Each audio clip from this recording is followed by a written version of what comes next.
If you've ever wanted to learn to make tiramisu the true Italian way, this is the video for you. I'm about to show you the tiramisu recipe that I learned while living in Italy. It's a little bit different than how it's made in America sometimes, but if you keep watching the video, I'm going to show you exactly how it's done.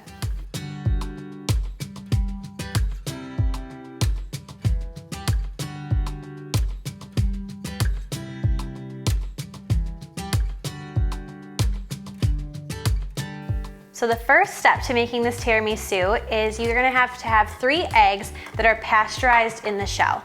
Now this is an important part because in some tiramisu recipes you don't eat the eggs raw, but in this recipe the eggs are whipped a little bit, they're combined with cream, but they aren't fully cooked. So you're gonna wanna make sure that you have eggs that are pasteurized in the shell. That's important for safety. So those can be found at any like specialty grocery store, Italian grocery stores, anything.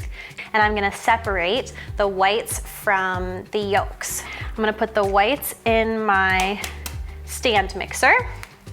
I'm gonna put the yolks in my mixing bowl. So I have a large mixing bowl. So you can do this with a hand mixer if you need to, but if you have an electric mixer, or if you have a stand mixer, that's definitely the easiest way to do it.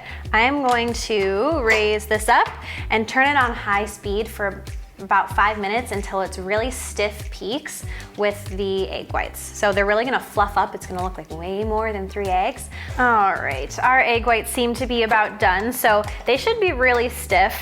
If you take a look at this, these egg whites are not moving. They're not liquidy or anything like that. It's just, they're stiff. So what we're gonna do is sometimes I like to beat these while I'm making my tiramisu recipe.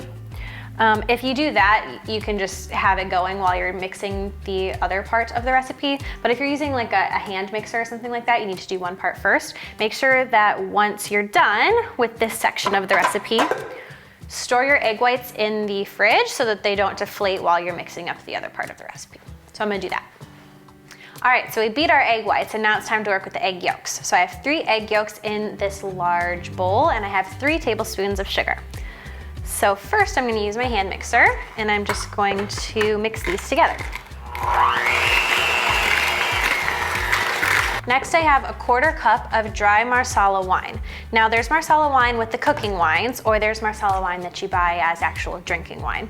I would not suggest using the cooking wine because the cooking wines have salt added to them, which you don't want in your dessert. So I actually got a bottle of dry Marsala wine. Next I have 250 grams of mascarpone cheese. So I know this is in grams because I learned it in Italy and that's the way that it's always the most effective is measuring in imperial for me. So I have a food scale that measures in ounces, in pounds, and in grams. I'm gonna beat it again. It can get kind of lumpy with the mascarpone cheese, so just keep mixing it until all of the lumps are gone and it's creamy.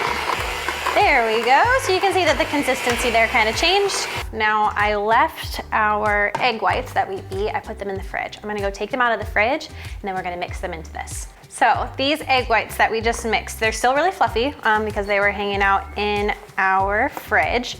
I'm gonna dump them all into this more liquidy mixture with the egg yolks.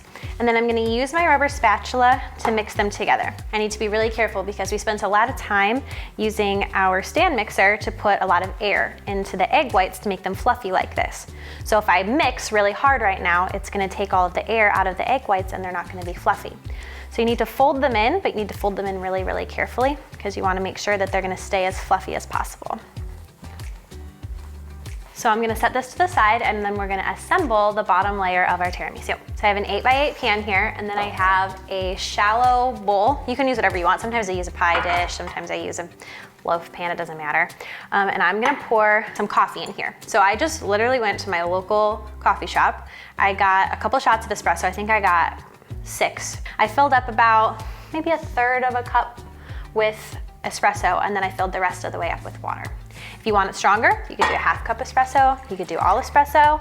I am really sensitive to coffee, to the taste of coffee, so I make espresso lungo, which means I water it down a little bit. So I have that in a shallow bowl. And then I have these lady fingers. I got them at the Italian grocery store that's like 2 minutes from my house, but they also have them at just normal grocery stores as well.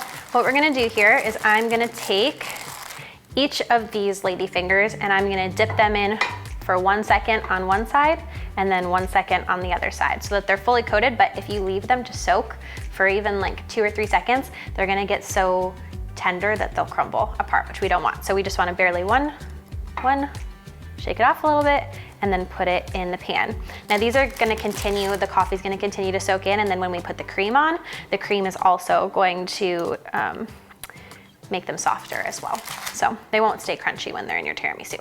So tiramisu, literally translated, means pick me up. All right, so I'm gonna keep layering these in, and when I get to the edges over here, I have like a little space left that a full lady finger won't fit, so I'm gonna crack it in half and just fill it in. Doesn't have to look pretty because you won't see how they're cut anyway. All right, so I have those layered in all nicely. Now I'm gonna take my cream, about a half of it. It doesn't have to be specific, but I'm just gonna take about a half of it and pour it in here, and then spread it around on top of my lady fingers. Then I'm gonna repeat the process. So I'm gonna spread this around, make sure I got my cream on all the corners, and then the best part that we get to put on top is the cocoa powder. So you're just gonna take spoonfuls of your baking cocoa and sprinkle them over the top of your tiramisu until you get a nice layer of chocolate cocoa powder on top.